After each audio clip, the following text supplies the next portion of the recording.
Ender here, the Scandinavian Enderman. Welcome back to some more scary Reddit stories and Minecraft. Today I'll be starting on a new seed because I found out seeds are a thing in Minecraft and you can actually choose the map you want to play. First story is by Sam. Hey Son, my teacher's son sent me a letter about his behavior in school. It has some pretty disturbing stuff in it. Dear Mr. Timkins, I'm writing to you because I think it's important that we discuss Billy's recent behavior in class. I've tried contacting you over the phone on several occasions, but I've been unsuccessful in getting through. I would appreciate if you could get in touch with me so we could arrange a meeting at your earliest convenience. Let me start off by saying that Billy is a very bright young man. He's truly gifted across the board. I'm not exaggerating when I say that the boy has one of the most impressive scientific minds I've seen in several years, especially when it comes to chemistry and biology. He may only be 11, but he has more knowledge in those areas than plenty of adults I know. Whatever work you've been doing with him outside of the classroom is clearly paid off in that respect. But I'm also conscious that the circumstances at home hasn't been easy for any of you recently. I'm aware that Billy's grandfather passed away a few months back. It must be a very difficult time, so please do accept my sincerest condolences. And know that I wouldn't be contacting you if I didn't deem the matter urgent. As long as I've known him, Billy's kept to himself. He's always been one of those children who just as happy, if not happier, in their own company. Eating by himself at lunchtime, playing on his own, he's always struck me as something of a shy boy. He's never struck me up until the past few weeks as a violent one. But recently, there's been a cause for concern. 3 incidents, in particular, that I wanted to address with you. We can discuss these more in detail when you come in, but I've outlined them below so you understand the seriousness of the situation. The first incident took place a couple of weeks ago. Billy had a falling out with another boy in the playground. I don't know what the disagreement was about and neither boy would tell me. But another little girl was playing nearby and she tells me she heard your son say to the other young man, "If you don't back off, my granddad will get you. He knows how to do magic. He can make you disappear." Those exact words. Now, I'm aware that these are very difficult circumstances. Billy is almost certainly still grieving for his grandfather. And I know grief can often present itself in unusual ways, but despite this, I cannot completely excuse Billy. I'm told the other boy was quite distressed, and we cannot tolerate threatening language like that in our school. The second incident took place last week. I was having a chat with Billy after class, because he wanted to talk through his math homework with me. Make sure he understood it. As you can probably imagine, this isn't a very common occurrence with the children in my class. So I was more than happy to help, but as he was reaching into his rucksack to get his textbook, a tin fell out. Not the pencil case he always has on his desk, but a plain red tin I hadn't seen before. When it fell out of his rucksack, it landed on the ground and broke open. There were insects inside, dead, dismembered insects. Flies with their wings removed, a chopped up worm, a spider with half its legs pulled off, which seemed to still be alive, and tried crawling away across the carpet. The only other thing in the tin besides the insects was a small pair of tweezers. Now, I want you to know, Billy gave me an explanation for all this. He told me the bugs were part of an experiment. He said he'd been trying to teach himself about anatomy, so he'd been collecting some insects to dismember, dissect. I asked him why the spider was still alive, if that was the case. But he told me, though, it had been dead when he was operating on it. Said he must have gone into shock. That doesn't sound like a completely healthy child. Just my personal opinion. Okay, back to the story. If I'm being honest, I'm not sure what to believe. As I'm sure you can appreciate, I found the whole thing rather disturbing. And it's been even more troubling in light of the final matter I want to discuss with you. This last incident took place yesterday. It involved another little girl in Billy's class called Annabelle. Mrs. Herbert, our teaching assistant, was the one who found them. Billy and Annabelle were in a far corner of the school field during lunch, behind the bushes. Miss Herbert was patrolling the area, she told me. When she heard the screams, she went to investigate, and when she walked around the bushes, she found Billy standing over the little girl, Annabelle, had tears running down her face. Miss Herbert said she had her arms raised over her head, as if to defend herself, and in Billy's hand was a pair of silver tweezers. The same pair I'd seen fall out of his bag last week. Now, I'm gonna be perfectly honest with you here, Mr. Timkins. When Mrs. Herbert told me this, I wanted to suspend Billy on the spot. I wanted him gone. Our school has a zero tolerance policy when it comes to bullying, but the problem is Miss Herbert didn't actually see her son do anything to the girl, and both children insisted they were only playing. I spoke to them both separately, and they had the exact same story. They were playing at being doctors, and Billy was pretending to operate on Annabelle. When I asked her why she'd been crying, if that was the case, she clammed up, wouldn't say anything else. I did notice that she had a red patch on the back of her head, however. A bald spot that had begun to scab over. If I had to guess, Mr. Timkins, I would say your son was using those tweezers to pull hairs out of her scalp. The only other bit of information I have is something Mrs. Herbert told me. Something the girl apparently said shortly after Mrs. Herbert found them both. Something let slip while she was still upset. Mrs. Herbert was comforting her, telling the girl she could tell her anything she wanted. And Annabelle turned to her and said, "I can't say anything bad about Billy, Mrs. Herbert, or he'll make it worse. His granddad's a ghost. He'll come through my window and get me while I'm sleeping again." That's direct quote. Miss Herbert tried to get more out of her, but she wouldn't say anything else.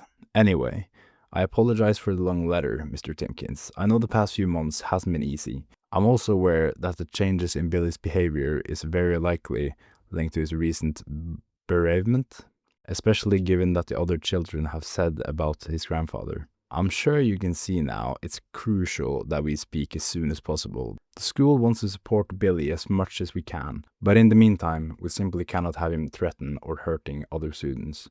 I do hope you'll contact me on the number below as soon as you receive this, so we can arrange an appointment and get to the bottom of the matter. Yours sincerely, Mr. Hartford, head of year 6.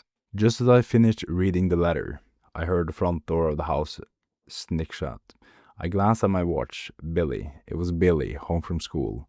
The letter had left me feeling very anxious, so I decided to waste no time. I marched to the front of the house, planning to confront him straight away. Billy was unslinging his rucksack when I entered the hallway. He glanced up at me, and I saw his eyes widen when he noticed the look on my face. I thrust the letter in front of him. "I just got this from your teacher, Mr. Hartward," I said. "I want you to read it, and then I want you to explain yourself." Billy stared down at the letter. A lock of black hair from his fringe had fallen in front of his eyes, and he swept it aside with a shaking hand. The shaking only got worse as he read what his teacher had written.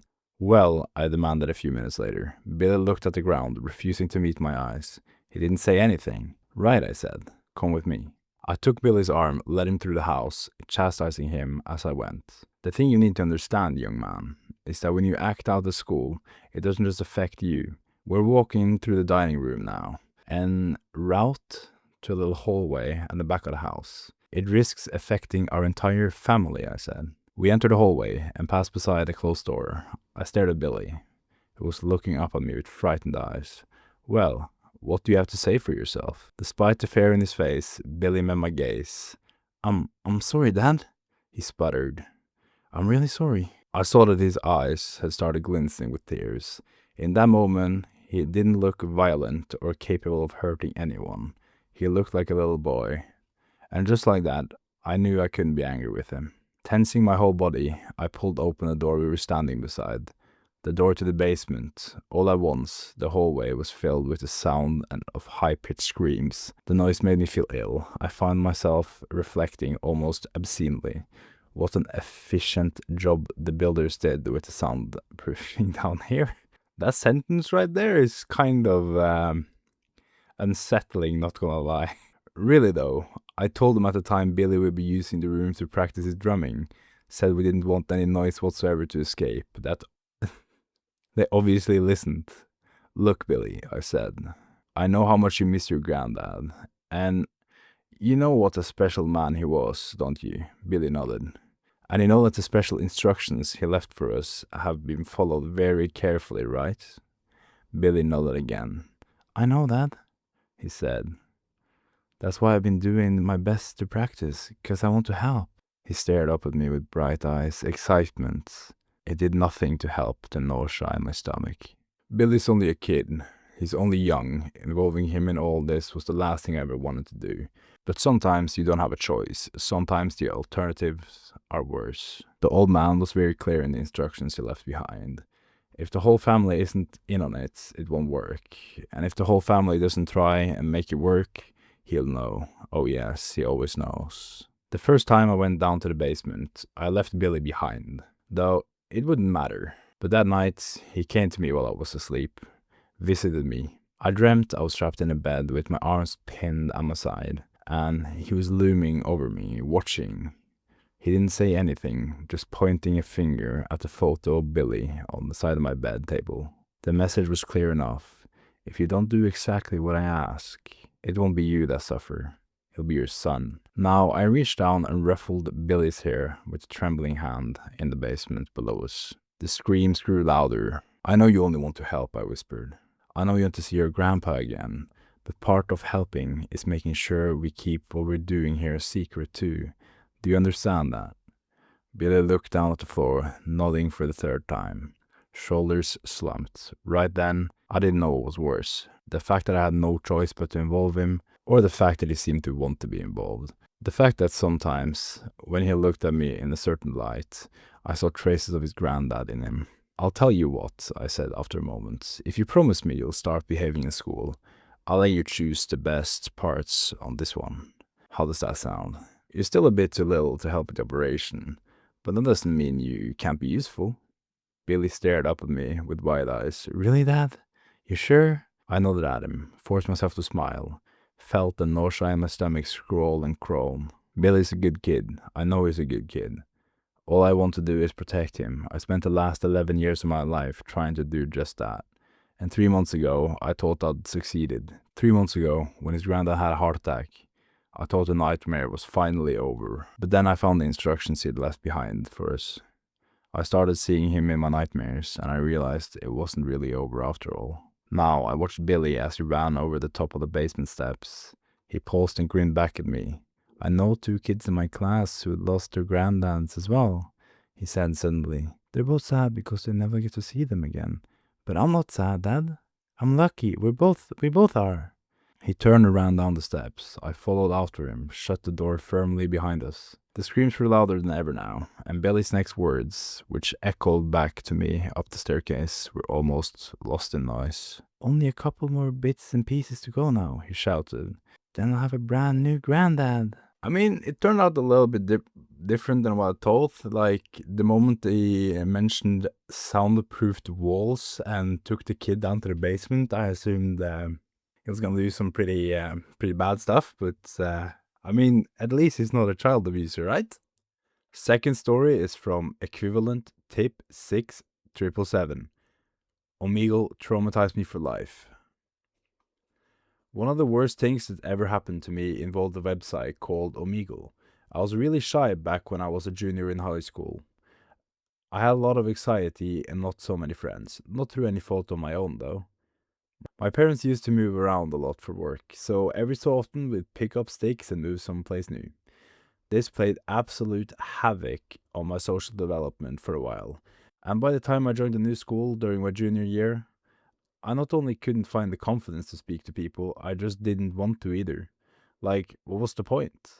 When I was probably just going to move somewhere else within 12 months. But saying that, I also craved social interaction. I wanted it so bad, but I just had no idea how to get it any way that didn't turn me into a nervous wreck. That's when I found Omegle. At first, I only ever used the text option. There was no way I was going to put myself on webcam for some total stranger to see. I talked to randoms on the internet about my politics, video games, pretty much anything. And after a while, I really started to feel myself, kind of coming out of my shell. And it wasn't just text chatting with people online. The thing that did it was being able to learn to take rejection every so often on Omegle. Someone would get bored and just ghost me. Maybe they didn't like the conversation, maybe they didn't like me. Whatever. They just up and disappeared. The first time it happened, after a decent amount of conversation, that really got to me. Total anonymity brought out some really cruel sides to people. But it somehow also brought out the best in them too. I'd have some real heart-to-hearts with complete and utter strangers, work out complex issues I had with myself. Together, we'd set the world to rights. And when it was over, poof, gone. I'd never talk to them again. I ended up talking to a handful of girls on Omegle too. At least they told me they were girls. Either way, I got a flutter of excitement the first few times. A couple of them asked if I wanted to talk dirty, but I ended up leaving those chats on account of not being proficient in it. Like, I wanted to, but I couldn't. Anyways, I kind of got over the novelty of it after a while. Hearing that someone was female became kind of non-issue for me. It was pointless trying to practice talking to them online anyways. I knew I'll freeze up if we ever met in person. But it did happen once more for me. That kind of butterflies in your stomach feeling. After talking to some random stranger for like an hour and a half one night. We talked about everything in this long, rolling, intense conversation. That was as intelligent as it was amusing. I was actually pretty sure the person was a guy, given some kind of hobbies they claimed to have.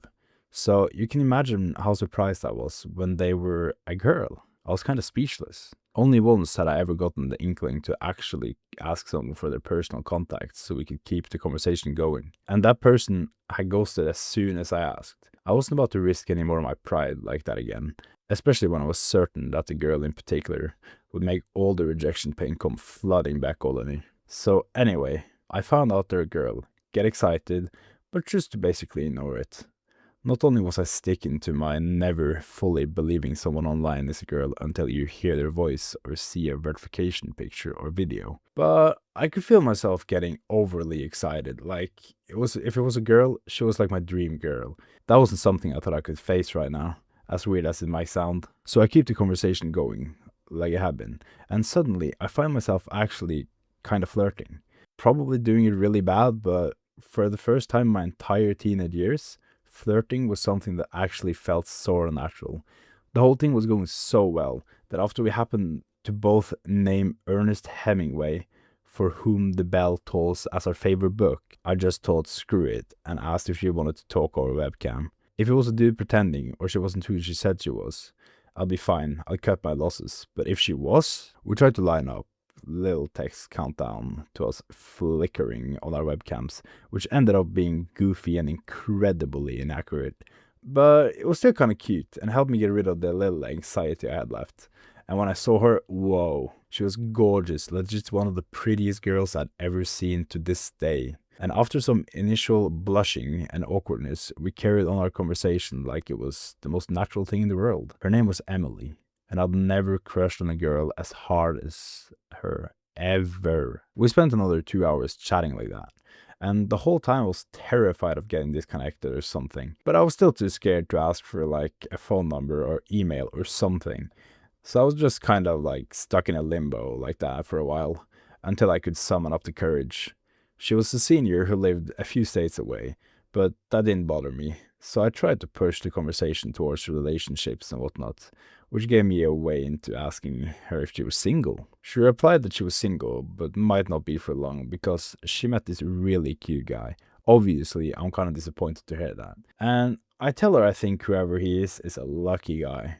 She starts laughing and says, I was talking about you, idiot. And I think if I blushed any harder, I'd have gotten a full body pins of needles by the time I regained my composure. And I knew the time was right to ask for a number. So I think of a smooth way to ask her, one that's witty, but also genuine. Then work up to nailing and delivery. When I think I see something in the window behind her, only it's light in her bedroom and dark outside, so I can't exactly see what it is. I ask if she lives with her parents. She confirms she does. Then I ask if it's on a ground floor apartment, and she says no, that it was a 2-story and that her bedroom was on the first floor. And that's when I start to worry. Because if she lived on the second floor, why did I think I could see what looked like a face just hovering in the window like that? And how do I even tell someone that? Oh, we're having an awesome conversation and I'm just going to be a jerk by telling you that there's a face in the window, even though I'm not 100% sure of anything. I carry on staring at the dark shape for a second or two, trying to make sure it's not just my eyes or my monitor playing tricks on me. Emily obviously notices the change in my expression, and she asks if everything is okay. I'm like, sure, I just thought I saw something. She turns around, looks at the window, then tells me there's nothing there, probably just a smudge on my monitor or something. I look again, it's just black. So I put down all the adrenaline going through me and just assume I made a mistake. The conversation carries on for a while. Then the same thing happens. I'm so sure that I see movement in the window behind her that I actually just snap and say, yeah, I think there's something outside your window. She looks again, laughs, and says, oh, you mean that big branch out there? Yeah, we have a tree in our front yard, and it's windy all the time. It's probably just that. We laugh, and it breaks the tension, but it also sidetracks my move to ask for a number, so I decide to work up to it again. But right when I get there, right when I'm about to be like, so, what's your phone number? I see movement again, just over her shoulder. Only this time, it's really obvious. The window behind her is open. You could see that white bar shifting really slowly behind her. And I knew well that it's no branch tree, and that my eyes were definitely not playing tricks on me that time. I wasn't chill or suggestive about it, I just straight up shouted, Emily, the window! She spins around to see exactly what I see, which is a person wearing dark clothing climbing in through the open window. The webcam on her laptop was super low resolution, so I couldn't see much apart from Emily just disappearing from the camera as she screamed and ran out the room, only to be followed by a dark figure chasing her at a speed.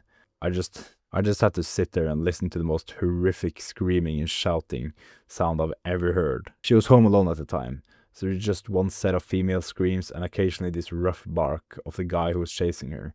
Then all of a sudden, there was a really high-pitched wail before everything went deathly quiet.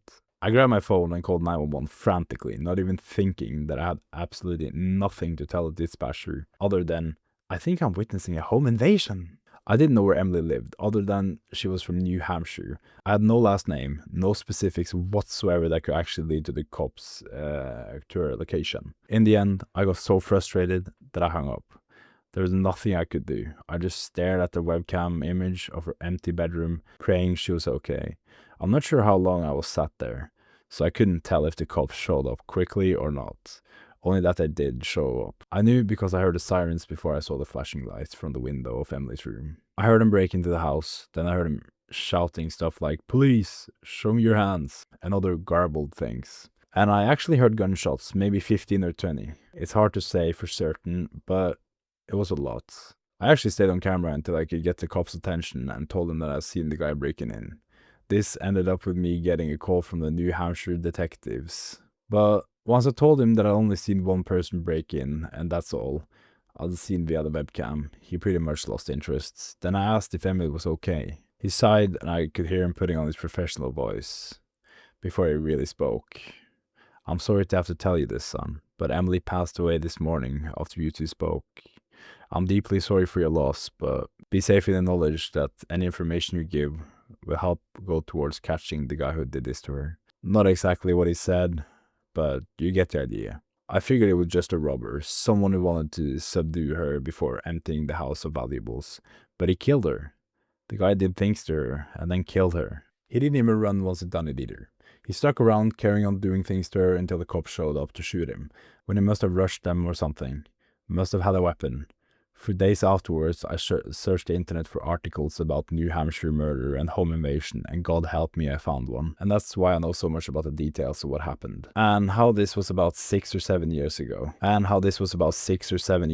And they still haven't caught the guy who did it. I do have hope, as families do, because guys are getting caught years later when the cops get a lucky DNA match or something. But given how much I got attached to Emily in that short period of time, knowing that there was a special spark between us, and then hearing her final scream, that's been something that's messed with me for years. And I still have anxiety medication all this time later. I think the time on Omegle was the golden years of my social life, because now I'm back to just not getting close to people. Not because I can't or I don't want to. This time, it's just because I don't have it in me to form any kind of meaningful attachments. I know just how easily people can be taken away from us. Honestly, that one's just fucked up and a little bit too realistic in my opinion. Thank you for watching. I'll see you in the next one. Bye.